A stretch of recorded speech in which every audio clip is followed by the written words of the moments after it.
So আমরা getting হ্যালেন্ডের ticket নিয়ে নিচ্ছি। এই যে আমার গুলুমুলু বউ এত এক্সাইটেড, বাবা রে অনেক এক্সাইটেড। এটা খুব ইচ্ছে ছিল জানো মালয়েশিয়াতে আসবো আর এটা করবো না কথা পারি দেখো ওই দেখো আমি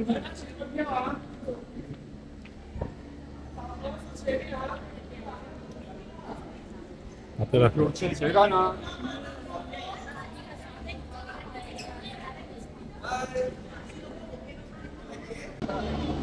এই যে আমরা টিকিট নিয়ে নিয়েছি এখন আমরা যাবো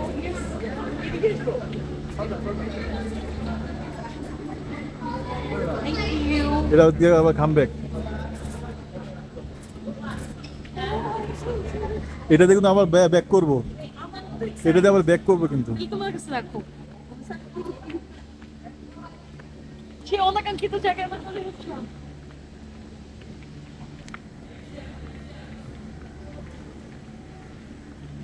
আসলে এটা রিলস হবে টিকটকে রিলস করবে এটা দিয়ে আমরা এখন চলে ফাইনালি আমরা চলে যাচ্ছি ইয়ে করবো